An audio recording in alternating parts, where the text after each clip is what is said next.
Hi, this is Gary with MacMost Now. On today's episode, let's take a look at Ping.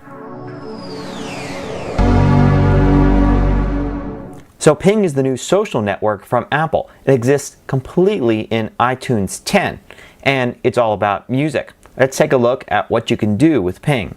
So you can access Ping several different ways. One is by clicking on the Ping item in the left sidebar. Another is going into the iTunes Store and clicking on the Ping tab here at the top.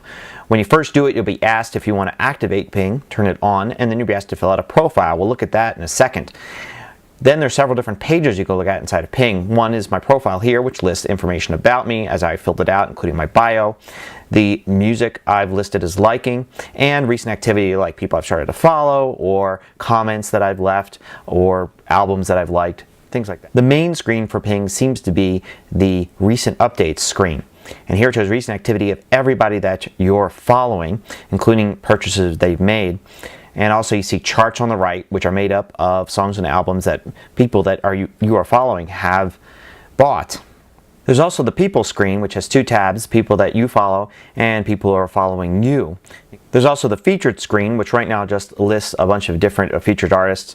And if you go to those artists, you can actually see things like tour dates and other information about them, and also some other people that Apple thinks you should be following. I assume that this list will be updated over time. So here are some tips for using Ping. One of the things you're going to see right away are these artists we recommend you follow. It's easy to get to these in other ways besides having them take up the prime real estate on your screen. So you can click these little X buttons here to completely remove the sections. Now, one of the tricky things is how to edit your profile.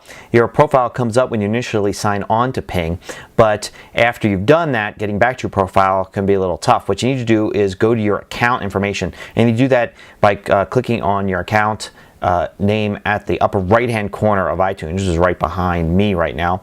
And then one of the options there is to go to your account settings. Once you're in your account settings, you can look through that and you can see Ping, and you can turn it on or off. So that's how to turn it off if you want to quit Ping. And you can edit your profile clicking on a button there. And then it brings up all your profile information. And then you can change your photo, change information about you, including the About Me box, which is really the only place where you can kind of express yourself here. You can also edit the genres that you like. You can only pick 3, so you can switch between those.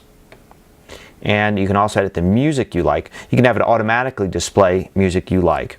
Don't display it at all on your profile, or manually pick it. If you manually pick, then basically you can rearrange these, and you have 10 slots to fill, and you can do quick searches for groups that you like and then drag and drop the results into there. You also can change your privacy settings. Here's another tip. This is something a lot of people have been having trouble with. If you want to send a link to somebody so they can follow you on Ping, you don't use that email your friends to tell them about Ping link that we showed before, because that just sends them an email about Ping. It doesn't say anything about your profile. So you want to send them a link to your profile. The way you do that is you go to your profile in Ping, control click on your name, and you can copy link. And this gives you a special link that if you send it to somebody in an email or Facebook message or tweet it, it will launch iTunes and take them directly to your profile and give them the chance to click the follow button. So another thing you can do with Ping is outside of Ping, when you're in the iTunes Store and say you're looking at a piece of music and you want to comment on it. A couple ways you can do that is one is you can click on the like button here. Another is you can click on the post button. Clicking on the post button will allow you to post a message that will be shared with the people that are following you. And of course, you can also comment on posts that other people make when they like albums or purchase music or do just about anything on Ping. So missing from Ping is the ability to comment or like music that's not in iTunes. For instance, if you like the Beatles, there's no way to express that. So it's really more a social network for iTunes users than it is a social network for music fans. Also, you can't just post a message. A message has to be associated with something, like liking a specific item in iTunes, or making a purchase, or commenting on something somebody else did. There's really no way just to throw a message up there for your social network to see. This is Apple's first jump into modern social media, and I expect to see a lot of new features and things added over time. Until then, this seems to work really best if you've got a group of friends, all purchase music from iTunes, and you want to create a small circle of friends and share your purchases and share your likes and dislikes inside of iTunes. So I hope you like this look at Ping. I'd be interested to hear what you think about Ping. Till next time, this is Gary Rosenzweig with MacMost Now.